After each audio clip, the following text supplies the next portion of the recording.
Coming up tonight on Middle Tennessee News, a tragic shooting in Manchester has led to a teen being detained, and a local pastor is facing child abuse and rape charges. A shooting suspect is now in custody, and the Murfreesboro PD needs your help identifying a fraud suspect. All those stories plus your local weather and news. In sports, Middle Tennessee News starts right now.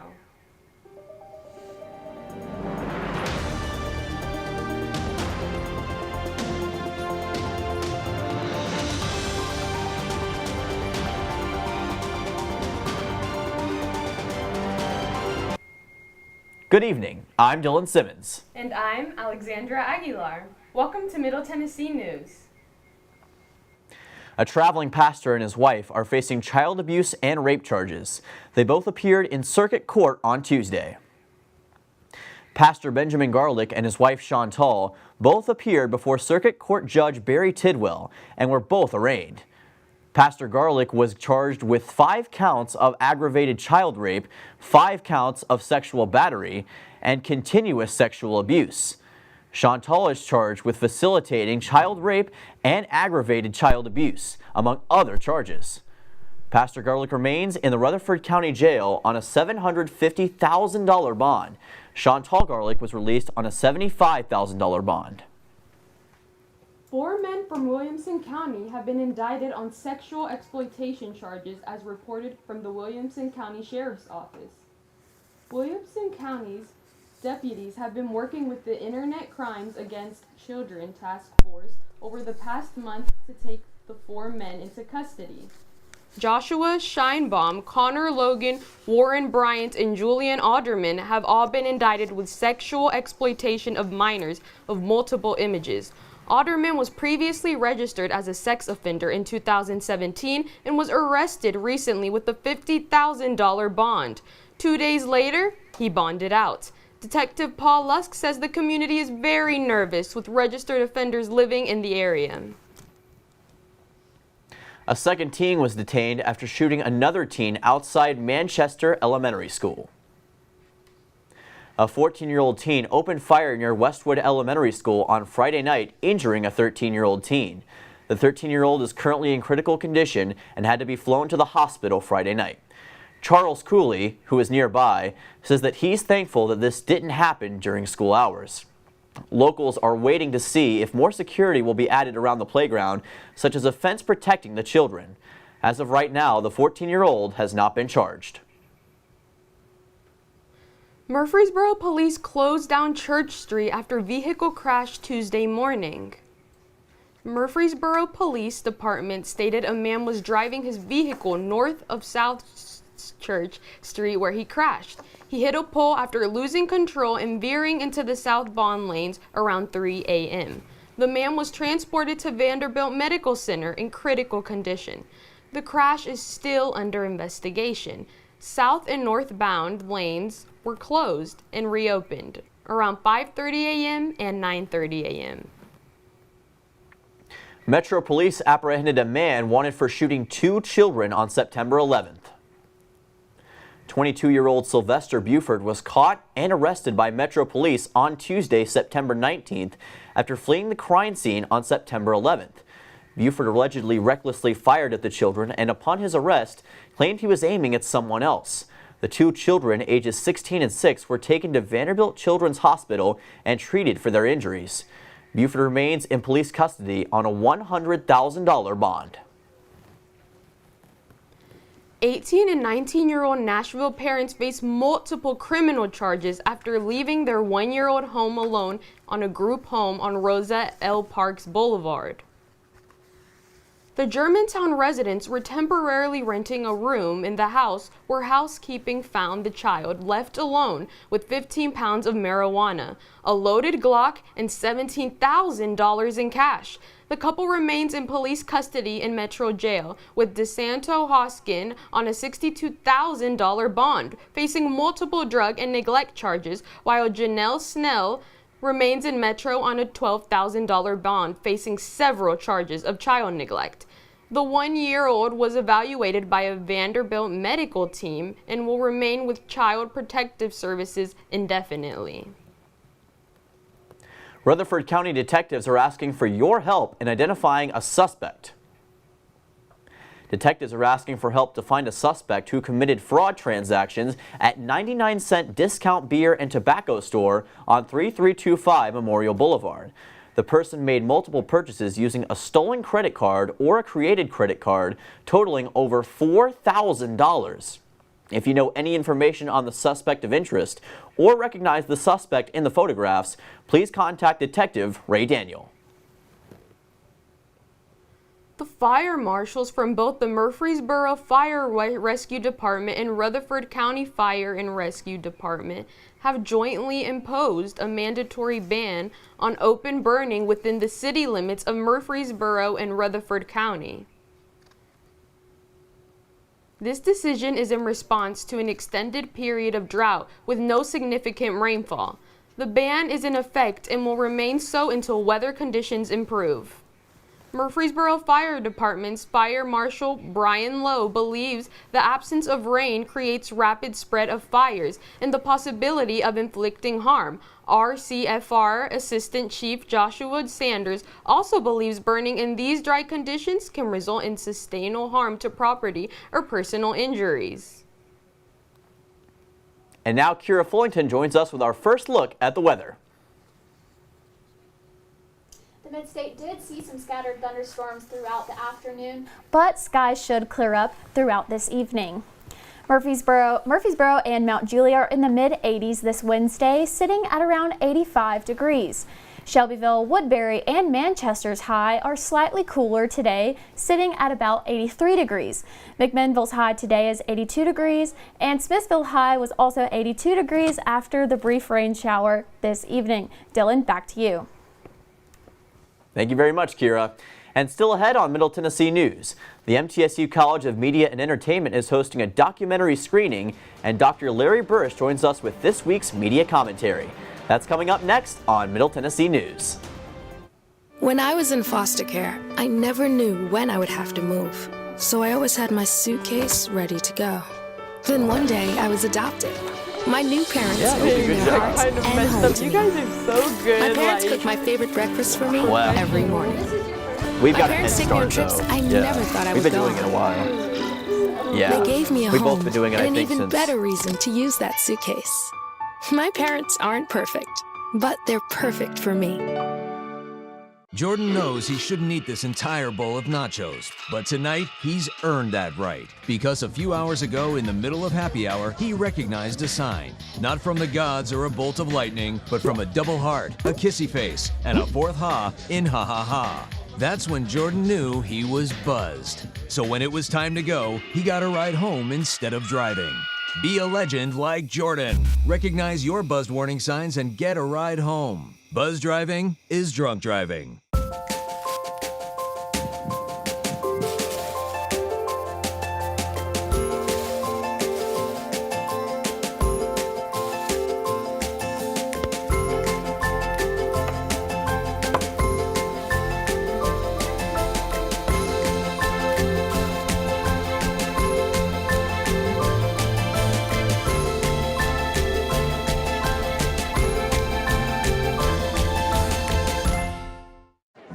The black truck? Hey, Christina from accounting. Yeah, hi. Hey, I used to date a girl named Christina. Oh, really? Yeah, and then she dumped me for my best friend. You want to see some photos of them that I took? I don't. I thought we talked about this, buddy. Buzz and overshared again? Yeah. Yeah. I'm gonna call a car. That's a smart idea. So yeah, I know, that's why I did it. Hey, you're gonna get back to the top of the mountain. Does that mean I'm gonna get back with Christina? No. Oh. No.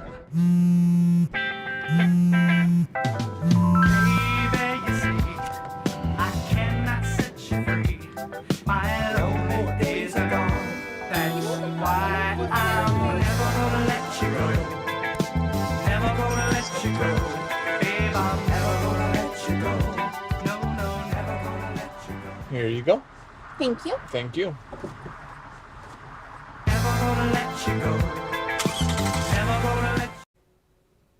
Welcome back to Middle Tennessee News. And now we have Dr. Larry Burrish, who joins us for this week's media commentary.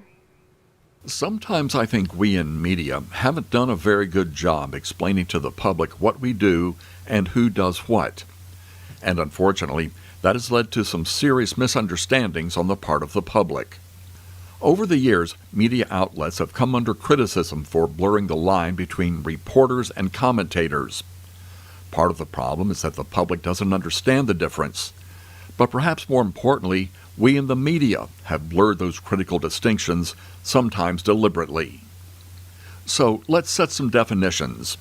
Reporters report the news. They interview people, gather information, then, usually, write about what they find. This has traditionally been the who, what, when, where, why, and how. At its most basic, reporters aren't supposed to argue with the people they're interviewing. Reporters are supposed to tell the public, here's what this person in the news thinks, or here's what they're going to do. In its simplest form, the resulting news story should be something like, Senator Smith said she thinks, followed by whatever it is she thinks. But that started to change back in 1932 when the United States went off the gold standard, and reporters had to tell the public what that actually meant, which starts to border on commentary. Now, we've had commentary for years, and it's gone under the name editorial, and was always clearly labeled. And that's all well and good, except now that distinction has become blurred, and I think often deliberately, so that commentary is often confused with news, and commentators are often confused with reporters. Notice how most magazines, newspapers, broadcast stations, and websites clearly label advertising, so we don't confuse it with news. Well, organizations need to do the same thing with commentary. They need to clearly spell out what is news and what is not. And news reporters and anchors shouldn't be doing commentary. They need to be doing the news.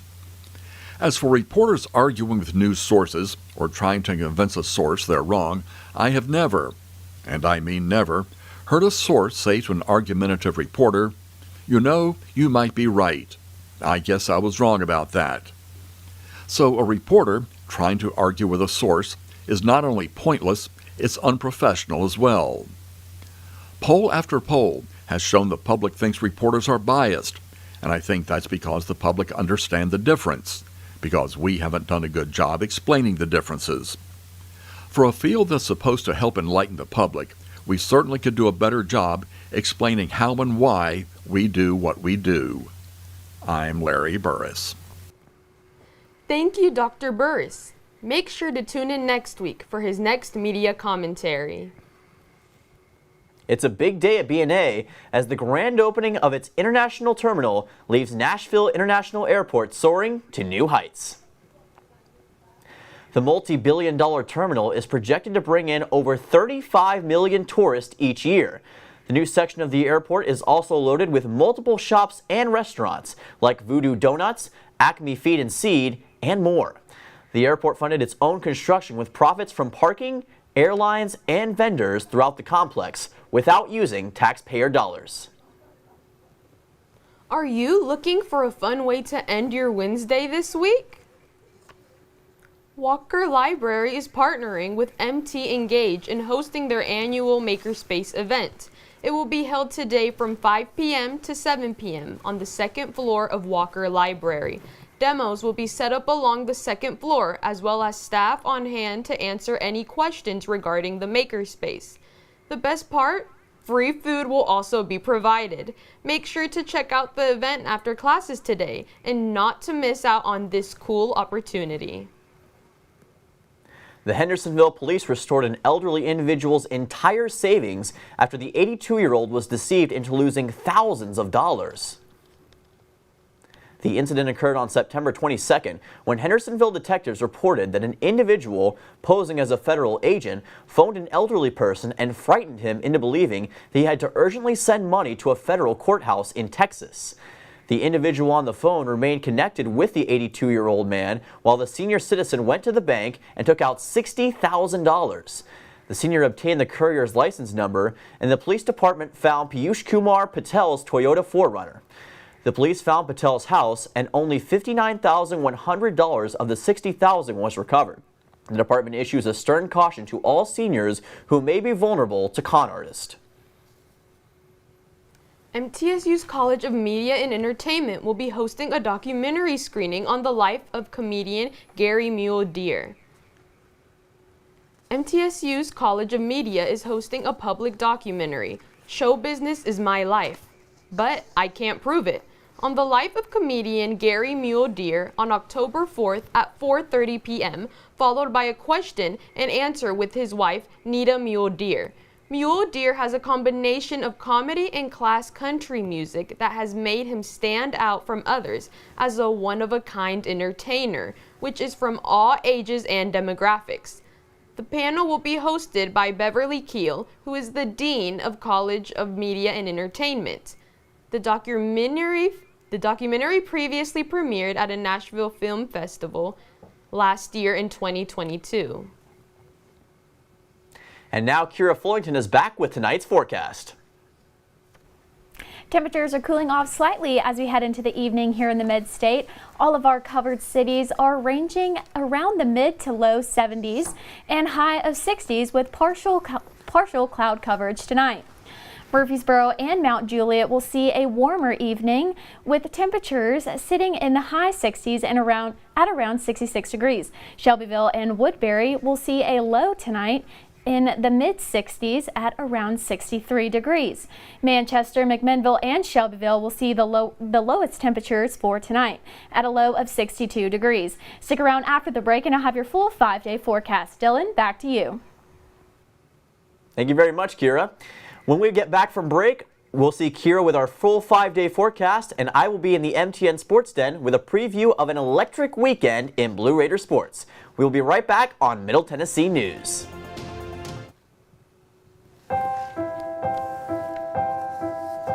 This is so...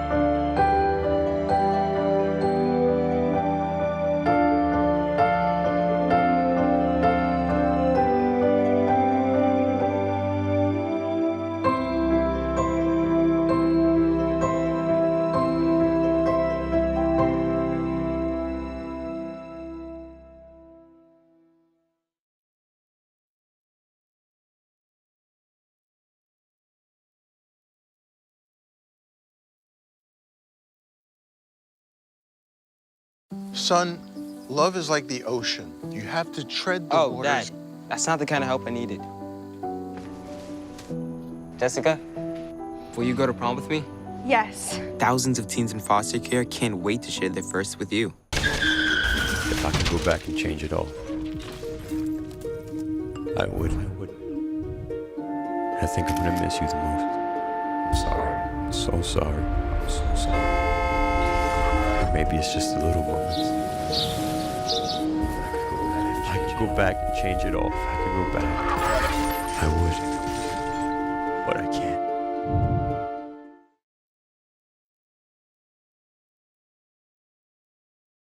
Once there was a boy who did the same thing again and again. One day, he was told he had autism. He got help and slowly learned how to live with it better. Early intervention can make a lifetime of difference. Learn the signs at autismspeaks.org. Natural disasters are a fact of life in the U.S. And between activities and school, chances are you won't be with your kids when they happen. Will they know what to do? Ready.gov/kids can help your children feel prepared, not scared. So talk with your family today. Put the keys down, Kevin. But I'm gonna drive home. There are several warning signs present that you shouldn't be driving. My text to emoji ratio has gotten a little out of hand. A little? Yep, I'm definitely gonna call a ride home. Tennessee News. Here is Kira Fullington with our full 5-day forecast. Thanks, Dylan. Temperatures are staying in the high to mid 80s as we go into the rest of the week. We'll see some fall-like temperatures towards the evenings. And as a brief thunderstorm passed through the mid-state this afternoon, we are seeing some lower temperatures throughout the rest of the day. Murfreesboro's high for today is 86 degrees and we will have a low of 66 degrees. Tomorrow you can expect the high to be around 84 and a low, and it will be cloudy like today, and there will be a low of 63 degrees with partly cloudy skies. Friday and Saturday you can expect mostly sunny skies and the high will be around 88 degrees and the low will be around 63 degrees. Rounding out our weekend, you can expect a sunny Sunday as we see a high of 88 degrees with a low of 61 degrees. That's all I have for our weather today. Dylan, back to you. Thank you once again, Kira. When we come back, we will travel down the 100 miles of hate with MTSU football, and MTSU softball will play in their first home game of the fall season tonight. I will have all that for you in the MTN Sports Den when we return on Middle Tennessee News. All right.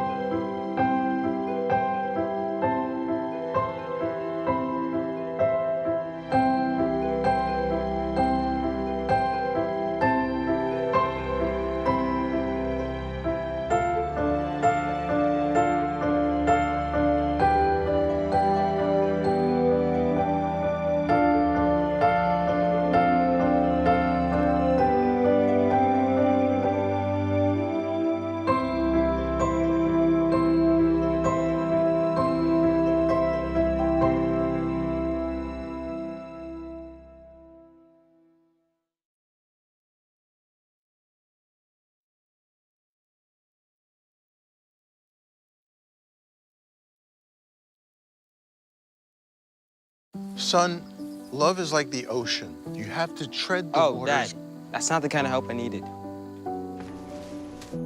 Jessica, will you go to prom with me? Yes. Thousands of teens in foster care can't wait to share their first with you. If I could go back and change it all, I would. I think I'm gonna miss you the most. I'm sorry. I'm so sorry. I'm so sorry. Maybe it's just the little moments. If I could go back and change it all, if I could go back, I would. But I can't.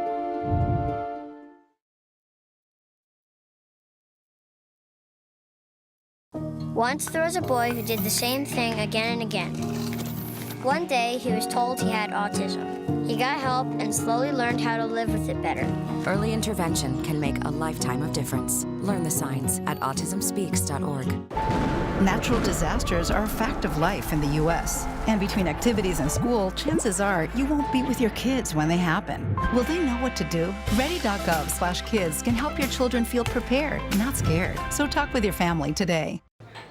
Put the keys down, Kevin. But I'm gonna drive home. There are several warning signs present that you shouldn't be driving. My text to emoji ratio has gotten a little out of hand. A little? Yep, I'm definitely gonna call a ride home. Welcome back to the MTN Sports Den. Let's get down to business with football as they look to recapture rivalry momentum against Western Kentucky on Thursday. Middle will face off against the Toppers tomorrow night at 6:30 in their first conference matchup of the year. Last year, the Raiders were flattened by Western thanks to a stout offense and timely passing from quarterback Austin Reed for Western Kentucky. Currently, MTSU is 1-3 after tough losses to Alabama, Missouri, and Colorado State, but they can get themselves back on the right track with a win in tomorrow's game. Curiously, the Raiders will be looking to even the 100 Miles of Hate rivalry series as it currently sits at a total of 36-35-1 in favor of Western. Look for quarterback Nick Vadiato to challenge the Toppers secondary, as well as Sam Brumfield to make things as hard as possible for the explosive Western Kentucky offense. The game will be live on CBS Sports Network and begins a slate of the Raiders not playing a game on Saturday this season until November. Volleyball will be back in action finally at Alumni Memorial Gymnasium for Friday night's game. Volleyball will be taking on and will be hosting the 7-5 Liberty Flames in their first ever clash as Conference USA opponents. Middle is coming off a series sweep against New Mexico State and is hoping to use that as motivation for this contest. Last year at home, the Raiders were a solid 7-4, and this year they stand at 8-5 without playing a single match at home. Middle will be led by Kayla Henley, who already has 160 kills, and Taylor Isert, who has racked up an astonishing 530 assists on the year. The first game is Friday and starts at 6 p.m., and Game 2 will be Saturday at 2 p.m., with both games being aired on ESPN+. Soccer is ramping up for Friday Night Lights at the Dean this week. The team will be facing off for the first time ever against the Chicago State Cougars from the Independents. Middle comes into the showdown with a 3-week stretch without a victory and are hoping that this match can turn the tide for their eventual CUSA hopes. It will be the final non-conference match for the Raiders as they get ready for 5 CUSA matches in a row to end the year. Manon Labarge currently leads the team with 4 goals overall on the season, and Hannah Suter has been on a career stretch with a combined 17 saves in her last 2 matches.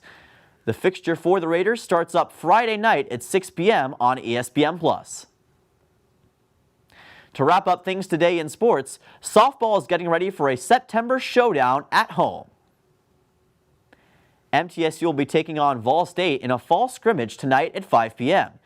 This will be the first game action for the Raiders since their softball tournament matchup against Alabama in this past spring. MT returns 3 All-Conference USA players in Julia Garcia, Amaya Harris, and Ansley Blevins. Jeff Breeden's coaching staff has also gotten a new member, with former pitcher Gretchen Mead now signing on as a member of this staff. This will be the first of 5 games for the team during the fall season. If you want to see some softball action, head out to the Blue Raider softball field tonight at 5 p.m. That's all I have for today in sports. Alexandra, back to you. Thanks, Dylan. Chocolate milk is one of the biggest sensations on the MTSU campus, and it is fitting that today is National Chocolate Milk Day.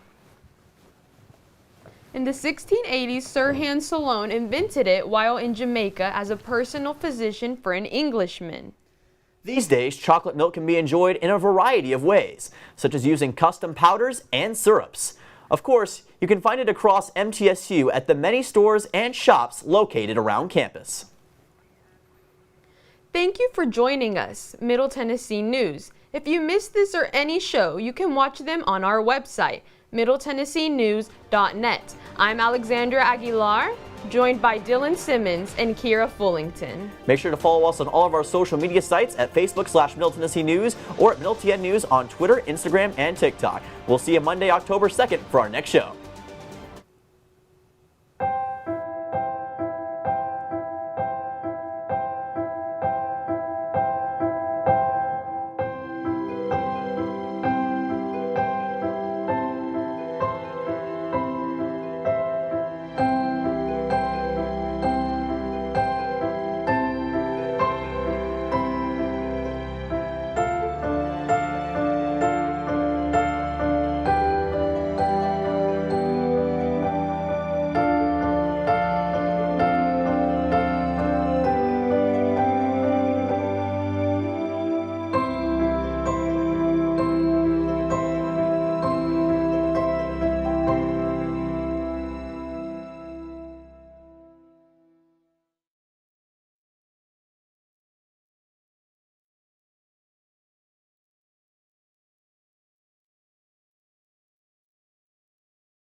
Son, love is like the ocean. You have to tread the waters. Dad, that's not the kind of help I needed. Jessica, will you go to prom with me? Yes. Thousands of teens in foster care can't wait to share their first with you. If I could go back and change it all, I would. I think I'm gonna miss you the most. I'm sorry. I'm so sorry. I'm so sorry.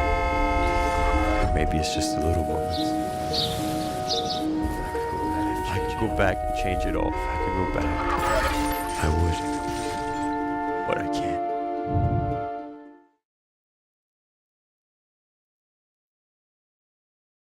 Once there was a boy who did the same thing again and again. One day, he was told he had autism. He got help and slowly learned how to live with it better. Early intervention can make a lifetime of difference. Learn the signs at autismspeaks.org. Natural disasters are a fact of life in the U.S., and between activities and school, chances are you won't be